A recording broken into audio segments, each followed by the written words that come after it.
2장. 사랑하는 자들아, 나그네와 행인 같은 너희를 권하노니 영혼을 거스려 싸우는 육체의 정욕을 제어하라. 너희가 이방인 중에서 행실을 선하게 가져 너희를 악행한다고 비방하는 자들로 하여금 너희 선한 일을 보고 권고하시는 날에 하나님께 영광을 돌리게 하려 함이라. 오헨리의 마지막 입세라는 그런 글이 있습니다. 워싱턴 광장에 있는 온 마을에 폐렴이 돌기 시작했습니다. 존시라는 소녀도 폐렴에 걸렸습니다. 그 소녀는 침대에 누워서 창밖에 담쟁이 덩쿨을 보고 있었어요. 그 소녀는 담쟁이 덩쿨을 지켜보는 것이 유일한 낙이었습니다.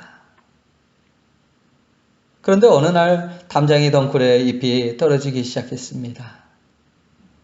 그것을 보면서 소녀는 잎이 다 떨어지는 날 자신도 죽게 될지도 모른다는 그런 생각을 하게 되었어요. 10, 9, 8, 7, 이제 잎이 몇 개 남지 않았습니다. 존 씨는 친구에게 말했습니다. 마지막 잎이 떨어지면 나도 죽겠지? 그 얘기를 듣는 순간 친구는 한 늙은 화가에게 사실을 얘기하고 마지막 잎새에 자신의 생을 걸고 있는 그 친구를 위해서 그림을 그려줄 것을 요청합니다. 그리고 바람이 몹시 불던 추운 밤이 지났습니다. 그 소녀는 당연히 마지막 잎이 떨어졌을 것이라고 생각을 하면서 창의 커튼을 열어달라고 부탁을 했습니다. 그런데 바람이 몹시 불었던 간밤에도 마지막 잎은 떨어지지 않았습니다. 그녀는 강한 바람 속에서도 떨어지지 않은 그 잎을 보면서 용기를 내기 시작해요. 그리고 다시 생명에 대한 애착을 가지게 됩니다. 이 이야기에서 한 해를 견디지 못하고 떨어져 버리는 담장이 덩쿨의 잎사귀와 같이 어쩌면 우리는 짧은 인생을 살다가 가는 그런 나그네라는 것을 깨닫게 됩니다. 베드로는 이 땅에서 살아가는 성도들의 모습이 나그네와 행인 같다고 표현을 합니다. 베드로전서 2장 11절 사랑하는 자들아 거류민과 나그네 같은 너희를 권하노니 언젠가 삶의 무거운 짐을 내려놓고 이 세상을 떠나야 할 사람들이라는 것이에요. 그것이 나그네요 행인입니다. 나그네는 한 곳에 계속 있지 않고 잠시 머물다가 떠나가는 그런 사람이에요. 그래서 시편 기자는 인간의 연수는 70이요 강건하면 80이라는 말을 하면서 인생이 속히 날아간다고 이렇게 표현을 하고 있어요. 우리의 인생은 나이와 비례해서 속도도 빨라진다는 말이 있습니다. 내 나이 60이면 벌써 60km 속도로 가는 것이고 그보다 더 많으면 더 빠른 속도로 가는 것이 우리의 인생이에요. 우리 교회 성도님 중 야마토에 97세 할아버님이 계셔서요. 그 성도님이 하시는 말씀이 있습니다. 어제가 다르고 오늘이 달라요. 이제는 앞으로의 시간을 예측할 수가 없어요. 정말 여러분의 인생이 나그네와 행인 같은 인생이라는 사실을 실감하고 있습니까? 나그네의 삶은 단지 체류자의 삶에 불과합니다. 언젠가는 이 세상을 떠나게 될지도 몰라요. 그런데 우리의 인생이 나그네 인생이라고 말할 때 사람들의 반응은 크게 두 가지입니다. 예를 들어 외국 근로자들의 경우 어떤 분은 고향을 떠나와서 한 달 동안 일을 하고 받은 돈을 대부분 술과 도박으로 돈을 낭비합니다. 어차피 타향살이 하는 것, 이 재미라도 없으면 어떻게 지내느냐 하면서 생활을 해요. 그래서 한 달 결산을 하면 별로 남는 것이 없습니다. 그런데 어떤 분은 꼭 지출해야 할 곳을 제외하고는 알뜰하게 저축을 해요. 내가 고향까지 떠나와서 이렇게 타향살이를 하는 마당에 이곳에서 열심히 살지 않으면 어떻게 고향에 돌아가며 무슨 낯으로 부모님의 뵙겠는가 하면서 열심히 생활하는 분들도 있어요. 데살로니가 교인들도 그러했습니다. 당시 데살로니가에는 엄청난 핍박이 있었어요. 데살로니가 교회는 예수님의 재림에 대한 강한 열망을 가지고 있었습니다. 그래서 박해를 견딜 수 있었어요. 그런데 문제는 예수님의 재림이 가까웠다고 하면서 이제 곧 예수님이 오실 텐데 이 짧은 나그네 인생을 살면서 무엇 때문에 일을 하고 무엇 때문에 노력을 해야 하나 하면서 아무것도 하지 않으려고 했습니다. 그런 거 하면 그래 나그네 인생을 살 때 천국의 본향으로 들어갈 때 떳떳해야지 하는 사람들도 있었습니다. 오늘 베드로가 우리에게 권면하고 있는 말씀도 이와 같습니다. 비록 우리가 천국 본향을 떠나 나그네와 행인 같은 삶을 살고 있지만 그냥 적당하게 살 것이 아니라 적극적으로 살 것을 당부하고 있습니다. 그렇다면 성경에서는 나그네와 행인 같은 우리들에게 이 땅에서 어떻게 살 것을 당부하고 있습니까? 그 첫 번째가 영혼을 거스려 싸우는 육체의 정욕을 제어하라. 11절 말씀, 사랑하는 자들아 나그네와 행인 같은 너희를 권하노니 영혼을 거스려 싸우는 육체의 정욕을 제어하라. 육체의 정욕은 영혼을 거슬리게 합니다. 육체의 정욕은 무엇입니까? 우리는 흔히 정욕하면 어떤 음란한 것만 정욕이라고 생각하는데 그렇지 않습니다. 사도 베드로는 베드로전서 4장 3절에서 음란과 정욕과 술 취함과 방탕과 연락과 무법한 우상 숭배를 하여 이방인의 뜻을 조차 행하는 것이라고 이렇게 말하고 있어요. 내 영혼을 병들게 하고 내 영혼을 목마르게 하는 그 모든 요소가 우리가 싸우고 제거해야 할 대상이라고 말하고 있습니다. 어떤 청년이 무디 선생님을 찾아왔습니다. 그리고 질문했습니다. 무디 선생님, 저는 그리스도인이 되기를 원합니다. 그런데 정말 그리스도인이 되려면 세상을 포기해야만 합니까? 그러자 무디 선생님이 대답을 해요. 여보게 젊은이, 정말 자네가 그리스도인이 된다면 자네는 세상을 포기할 필요가 없다네. 왜냐하면 세상이 먼저 자네를 포기할 것이에요. 육체의 정욕은 이 세상의 미련을 두고 소유와 목적을 삼으려는 것이요.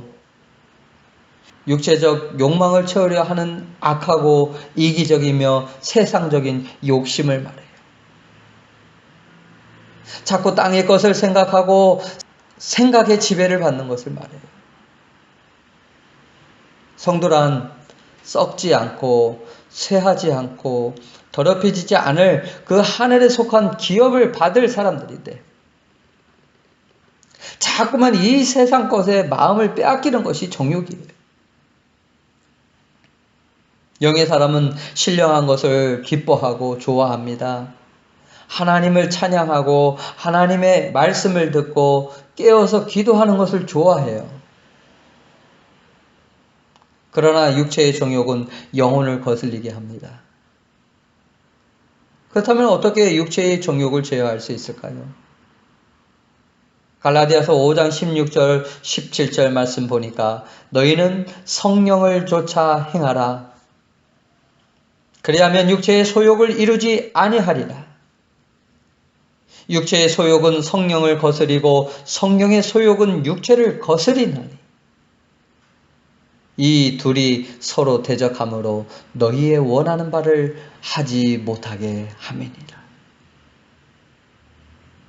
우리 마음에는 거룩한 것을 바라는 마음과 육신의 정욕을 따라 살기를 바라는 마음이 동시에 싸우고 있습니다. 예수로 충만하면 은혜 안에 거하려 하지만 정욕으로 가득할 때는 인간적인 모습만 드러날 뿐입니다. 그리고 자신의 생각과 감정이 앞서게 돼요. 우리의 대적은 사실 다른 곳에 있지 않습니다. 바로 내 안에 있어요.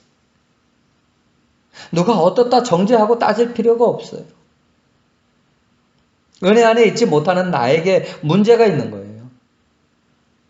바울은 말합니다. 로마서 7장 22절에서 24절 내 속사람으로는 하나님의 법을 즐거워하되 내 지체 속에서 한 다른 법이 내 마음의 법과 싸워 내 지체 속에 있는 죄의 법으로 나를 사로잡는 것을 보는도다. 오호라 나는 곤고한 사람이로다. 이 사망의 몸에서 누가 나를 건져내랴. 바울도 이러한 싸움을 하고 있지만 자신의 힘으로 이길 수 없음을 고백합니다. 정욕을 이기고 다스리고 또 주님의 뜻을 따라 살아가려고 하면 어느새 우리는 육신의 정욕을 따라서 살고 있는 자신을 발견하지 않습니까? 그것은 정욕이 나를 더 강하게 지배하기 때문에 그래요. 우리의 영혼을 거스르게 하는 그 육신의 생각이나 육체의 정욕은 절대로 제어되지 않지만 방법이 딱 하나 있는데 그것은 보혈의 능력으로 제어가 가능하다는 것입니다. 참으로 놀라운 능력이에요. 메시아이신 예수 그리스도는 바로 이 문제를 해결하기 위해서 이 세상에 오셨습니다. 그리고 오셔서 바로 이 문제를 해결해 주셨다는 거예요. 그리스도인의 삶의 성공과 실패는 바로 내가 얼마나 육신의 정욕을 제하느냐에 달려 있어요. 교회도 마찬가지입니다. 우리 개개인의 생각은 다 중요하지만 그 생각의 기준이 무엇이냐? 그것을 어떻게 맞춰 나가느냐에 따라 교회의 성패는 달라질 수 있습니다. 정욕을 제한다는 것은 이제는 천국을 소망하며 바라본다는 거예요. 나의 옛사람이 죽어지고 그리스도인으로 살아간다는 그런 의미이기도 합니다. 그런데 오늘 우리에게 이런 영적인 싸움이 있습니까? 육체의 정욕과 싸우기는커녕 오히려 육체의 정욕을 구하기 위하여 애를 쓰고 있지는 않습니까? 이 세상은 영적인 어둠으로 가득해요. 우리는 정신 차리지 않으면 육체의 정욕을 따르게 되어 있습니다. 우리는 십자가에 달리신 예수 그리스도를 바라볼 수 있어야 돼요. 그리고 옛사람을 예수님께 달리신 십자가에 우리도 못 박아야 돼요. 그래서 사도 바울은 자신을 쳐서 복종하며 날마다 죽는다고 고백하고 하였습니다. 우리는 어떻습니까? 나그네 인생길을 살면서 날마다 정욕을 쳐서 그리스도께 복종하고 있습니까? 두 번째로 나그네와 행인 같은 우리는 행실을 선하게 가져야 한다고 합니다. 우리가 나그네와 행인같이 산다는 것은 단지 육체의 정욕을 제어하는 것으로 끝나지 않아요. 베드로 사도는 여기에 한 가지를 더 말합니다.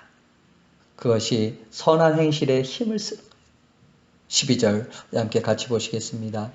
너희가 이방인 중에서 행실을 선하게 가져 너희를 악하다고 비방하는 자들로 하여금 너희 선한 일을 보고 오시는 날에 하나님께 영광을 돌리게 하려 함이라. 이 말씀 가운데 우리가 눈여겨볼 것은 행실이라는 단어예요. 여기서 말하는 선한 행실은 그리스도의 마음으로 살아가라는 것입니다. 조금 전에 육체의 정욕을 제어하라는 말씀이 소극적, 방어적 측면에서 주신 말씀이라면은 이 말씀은 적극적, 공격적으로 주신 말씀으로서 우리가 죄 가운데 태어나 죄 가운데서 살아가야 할 존재이고 이방인 가운데 살아야 할 존재라면 그 이방인 가운데서도 어떻게 살 것인가? 나그네라고 대충 살아도 되는 것인가? 아니면 사람들과 함께 살아가면서 자신을 정욕에서 제어하며 살기만 하면 되는 것인가? 그게 아니라는 거예요. 비록 이방인 가운데 살지라도 행실을 선하게 가지며 살아야 한다는 거예요. 그럼 우리는 세상 사람들에게 어떤 모습으로 비춰지고 있습니까? 불신자들의 실수는 쉽게 넘어가지만 그리스도인들의 실수는요 크게 드러나는 겁니다. 그만큼 세상 사람들도 그리스도인은 달라야 한다고 생각하기 때문에 그래요.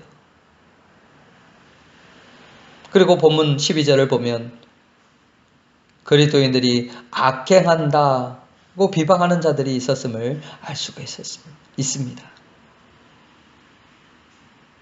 여기 악행한다는 비방들이 어떤 것인지 구체적으로 드러나지는 않아요.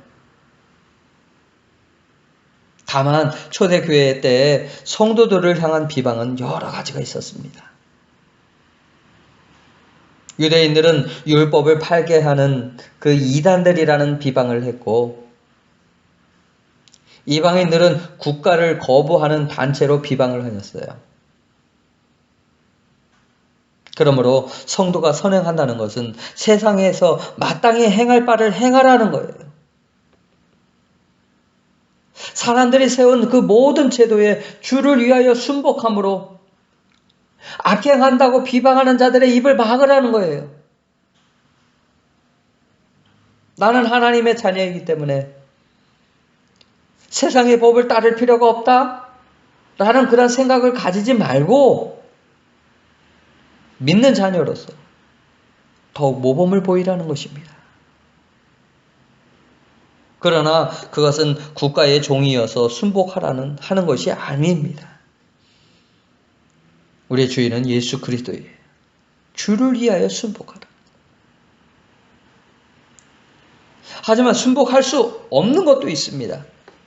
예를 들어 동성애 법이 통과되었다고 그들의 인권을 존중하기 위해 받아들이라는 것은 하나님의 말씀에 어긋난 것이므로 거절할 수 있어야 돼요. 세상에는 그리스도인들에게 대해서 싫어하고 비방하고 예수 믿으면 무조건 미워하는 사람들이 있습니다. 이런 사람들은 대개 그리스도인들을 잘 모르기 때문에 오해하는 거예요. 물론 그리스도인들 중에 비방을 받게 하는 사람들도 있습니다. 그러나 교회는 죄인들이 모이는 거예요. 거기에는 거듭나지 못한 사람들도 있고 아직 옛사람의 습관을 벗어버리지 못한 사람들도 있어서 세상 사람들에게 비방을 받게 되는 것입니다. 하지만 은혜 받은 성도들은 그 삶이 참으로 아름다워요. 알게 모르게 선을 베풀며 살아갑니다. 이 어두운 세상을 밝은 세상으로 만들기 위해 희생하고 봉사하며 사는 사람들도 많이 있어요. 내가 그리스도인으로서 참 아름다운 삶을 삶으로써 그것이 은연중 사람들에게 영향을 끼치고 예수 그리스도를 구주와 주님으로 믿게 되었다면 나를 보고 있는 사람들은 누구를 생각하겠습니까? 저 사람 때문에 내가 예수를 알게 되었다. 예수 그리스도 안에서 새로운 피조물이 되었다. 얼마나 아름다운 모습입니까? 내가 예수를 믿고 구원받아서 저 무서운 심판을 받지 않게 된 것은 어떤 그리스도인의 선행 때문이지. 그 선행에 감동을 받아 예수 그리스도께 관심을 갖고 주님 앞으로 오게 되었다고. 이처럼 우리의 선한 행실이 곧 전도예요. 죽어가는 영혼을 생명으로 인도하는 것이 우리의 선한 행실이요 희생과 사랑입니다. 많은 사람이 이 한길을 맞고 예수님을 믿어 심판 때는 그들도 하나님의 자녀가 된 것을 보면서 영광을 돌린다는 거예요. 그런데 나그네와 행인 같은 우리가 왜 이렇게 힘들게 다른 사람들에게 선한 일을 하며 살아야만 하는 것입니까? 대충 살다가 주님 부르시는 천국에 가면 안 되는 것입니까? 생각하시는 분들도 있을 거예요. 그러나 하나님은 그 이유에 대해서 지난 시간 말씀을 드렸습니다. 우리가 나그네와 행인같이 살지만 우리의 존재가 어떤 존재냐? 어떤 존재입니까? 택하신 족속, 왕 같은 제사장들, 거룩한 나라, 그의 소유된 백성. 바로 우리가 이러한 존재이기 때문에 그래서 함부로 살아서는 안 된다는 거예요. 우리도 머지않아 이 세상을 떠날 것입니다. 하나님 앞에 가게 될 것이에요. 그래서 저와 여러분은 주님 앞에 설 때 어떤 모습으로 서기를 원하십니까? 우리가 나그네와 행인으로 산다는 말은 고향이 아니기 때문에 적당하게 살라는 말이 아니에요. 그 반대로 고향인 천국으로 돌아갈 수 있도록 준비를 단단히 하라는 거예요. 그러므로 나그네와 행인 같은 우리들은 육체의 정욕을 제어하고 선한 행실을 가지고 하나님께 영광 돌리는 저와 여러분이 다 되시기를 예수님의 이름으로 축원합니다. 여러분이 있는 자리에서 함께 기도하시기를 원합니다. 우리 함께 기도할 때 주여 나그네와 같은 인생길에 나의 정욕을 제하게 하여 주시고 우리의 모습이 그리스도의 선한 모습을 배우며 행할 수 있도록 그 은혜 안에 살아갈 수 있도록 축복하여 주옵소서. 우리 함께 같이 기도하시겠습니다. 아버지 하나님, 그리스도의 선한 모습을 닮아가며 살아갈 수 있도록 인도하여 주시옵소서. 그리스도의 선한 모습을 닮아가며 살아갈 수 있도록 인도하여 주시옵소서. 우리의 육체적 정욕을 제하게 하여 주시고 나그네와 같은 인생길에 아버지 하나님께 영광이요 기쁨이 될 수 있는 삶이 될 수 있도록 축복하여 주시옵소서.